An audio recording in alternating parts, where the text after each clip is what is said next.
ఇంకా 3 పూటలు కొంచెం కొంచెం తీసుకున్నాగా ఇప్పుడు అది ఫిట్ అయిపోతుంది కడుపుకి, చాలా అరగట్లేదు, గొంతులోనే ఉంటుంది. అందుకే నేను ఇంక 2 పూటలు ఎట్లా ట్రై చేసి మీకు కూడా చూపిద్దాం అనేసి ట్రై చేసిన 2-3 రోజులు ఎట్లా తగ్గుతుందా లేదని. కానీ మంచిగా ఉంది. కానీ అది అట్లా చేస్తే ఎట్లా తినాలి ఫుడ్ ఏదని చెప్తా. నేను ఇక్కడ అయితే ఫస్ట్ 11 o'clockకి అది చియా సీడ్స్ వాటర్ తాగేసినాక ఫస్ట్ బాదం పప్పు వాల్నట్ అయితే తినేస్తున్నా. ఫస్ట్ మనకి గుడ్ ఫ్యాట్ అనేది తీసుకోవాలి, లేకపోతే ప్రోటీన్ అనేది తీసుకోవాలి. మన బాడీకి ఫస్ట్ అవి అందియాలన్నమాట.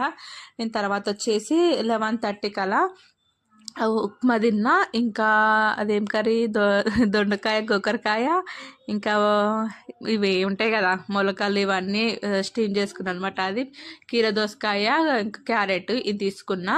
ఇది ఇంకా నేను డైట్ ఎట్లా చేస్తున్నా అంటే నేను 3 పూటలు మానేసి 2 పూటలే తింటున్నాను అనమాట 8 hours ఎట్లా అంటే నేను ఇంకా ఫస్ట్ టిఫిన్ మానేసి లంచ్ టిఫిన్ వచ్చేసి 11:30కి అలా స్టార్ట్ చేస్తే నేను తినేసరికి అవన్నీ తినేసరికి నాకు 12:15 అలా అవుతుంది.